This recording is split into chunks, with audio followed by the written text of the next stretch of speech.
And we're back on Travel Michigan and now joined by Michelle Binoche as well. And Michelle, next stop over in Ann Arbor. Yeah, and we are going to talk about an event that we learned about last year, but it is something I had not heard about before. It's a lot of fun. We're talking with Mark Tucker, founder and creative director of Wonderfool Productions. Wonderfool. Wonderfool. Yes. Welcome to the show, Mark. Thank you so much for having me. So tell us a little bit about what is so wonderful about the events that we're talking about today. Foolmoon, which is happening April 5th, Festifools April 7th. Well, for us, it's a way to celebrate April Fools. And although it doesn't fall on April Fool's Day, it did the first year that we did these two events. And, you know, it's really a holiday that no one has adopted yet. So we thought, hey, why not? And how do you adopt April Fool's Day? Well, for us, on Sunday, April 7th, we put on Festifools, and that's our main event. And it only happens for 1 hour. It's between 4 and 5 p.m. on Main Street. We close down Main Street in downtown Ann Arbor. And we have hundreds of giant puppets that invade downtown Ann Arbor. And these things are hard to describe. But basically, they're all foolish in theme, and they interact with the audience. So it isn't one of those events where you stand on the side of the street and watch it go by you. They actually beckon you to come in and play with them. So it's a 1 hour event. Right. Now, that might surprise people. Why not a little more? It seems like an awful lot of effort for 1 hour. It is. My students, I teach at the University of Michigan, and I teach a course called Art in Public Spaces. And my students spend a couple of months making these puppets, but the fact is they're giant. So they're 15, 20 feet tall, and even though they're made of papier-mache, they get a little heavy. So by the end of that hour, some of my students are just dragging their puppet down the street. Well, now, wait a minute. Does this say something about this, kind of the strength and endurance of today's students? Or it says something about how big these things are getting. Okay. Every year, we started out, that seems like a nice size. And every year my students come into the studio, and we have the old ones hanging up around. And they get bigger and bigger. For some reason, they try to outdo each other. Yeah. So, a 25-foot, okay, that is the actual size for a dinosaur. Could you scale that down a little? Yeah. And what kind of inspiration are they taking? Are there, is it let your creativity run wild with these? Well, we do have a theme every year, and sometimes they stick to it, and sometimes it's just a jumping-off point.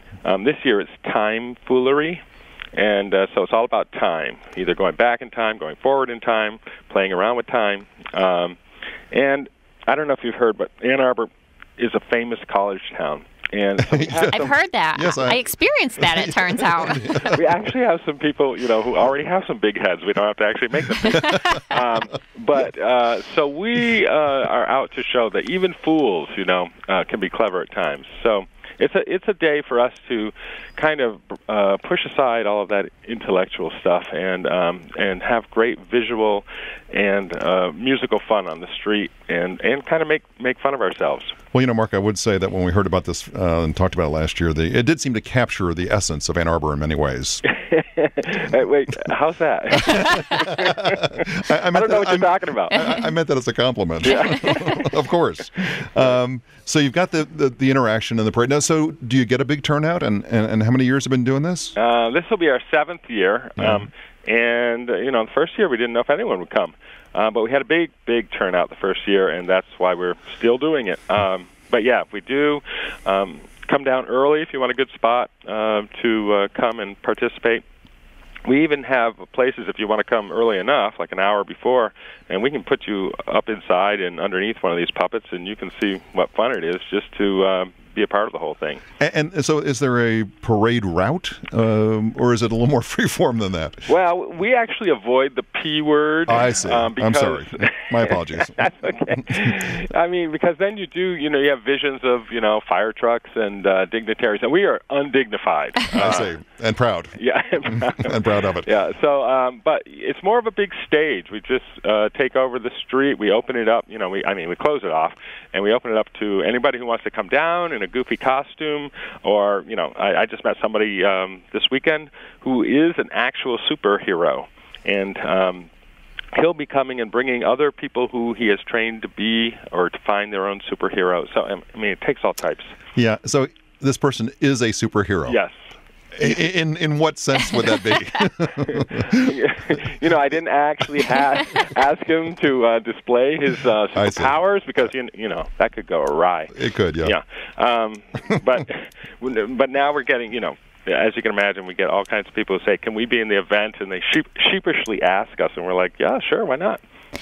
So. Okay. So, leading into Festifools, you have this Foolmoon event, which sounds like it could be a lot of fun.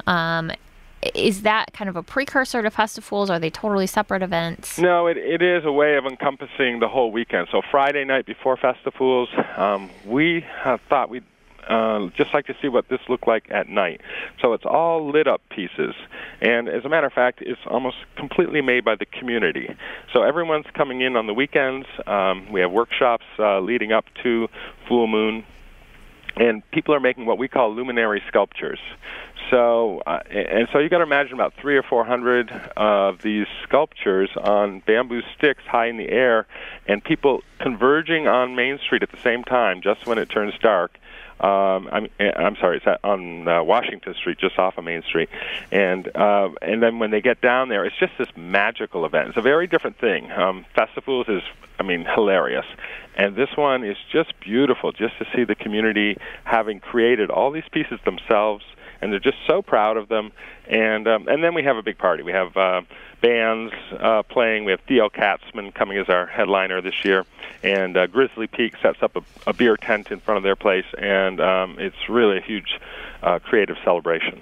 And what time does that start? That starts at dusk. At dusk. And if you want to be part of the processionals, we have 3 places in Ann Arbor where people gather at 8 p.m., and for instance, one of them is on the front lawn of the Museum of Art. And then we all step off at the same time, different parts of the neighborhood, and we walk through the neighborhoods with our lit-up luminary sculptures we've all made, and then we converge onto Washington Street right when it turns dark. Well, it seems like that anyone who wants to embrace their inner fool, this is the weekend and the place to do it. Absolutely. I don't think there's any other place to do it. I would have to agree. No one else wants us. All right. Well, thanks very much, Mark Tucker. He's the founder and creative director of Wonderfool Productions. And again, the 2 events we're talking about are Foolmoon, which is on Friday night, April 5th around dusk, and then the Festifools non-parade event, which is on Sunday from 4 to 5 p.m. in downtown Ann Arbor. And it does sound like a lot of fun. Both events, I would encourage people to spend the whole weekend in Ann Arbor. More information at the website festifools.org. So be sure to check that out. And speaking of websites, let's talk about ours just for a second, and that's michigan.org, of course. A couple things going on right now. We do have our new Pure Michigan Summer Guide, the Spring Summer Guide, which is now available, so you can go online and check that out. There's actually 2 ways you can take advantage of the guide this year. One is the Zinio version. There's a link to that, the online version. Or you can actually order a hard copy of the beautiful guide. It's about 125 pages. Lots of great ideas about things to do around the state this spring-summer season, which is just starting, so be sure to check that out. And the other thing is the links to all of our social media sites are also posted there at michigan.org, so you can check out what's going on with our friends on Facebook and on Twitter and all the other sites that we have. And, there's always a lot going on. A lot of the, and we talk about events on this show a lot, but many, many more events posted on michigan.org and also talked about on the social media sites. Wouldn't you say, Michelle? Oh, absolutely. And our fans are so great. And so we encourage anyone that's out there on social media, stop in, share some photos on Facebook, use that Pure Michigan hashtag, share with us and share with our community what you're doing in Pure Michigan. Yep, absolutely. Check that out. Also, we do have a new spring-summer line of merchandise at the Pure Michigan store, so that's also available. You can go to michigan.org and find the link to the store is there as well. But again, I think that if you've not got your own copy of the Spring-Summer Guide, this is certainly the time to do it, so check that out. And again, the Festifools event we just talked about, you'll find information there, but you can go to their website at festifools.org. Coming up, we're going over to the west side of the state to talk about the Tri-River Historical Museum Network. This is a network of about 24 small museums all over Michigan. That is coming up on Travel Michigan, where your trip does begin at michigan.org.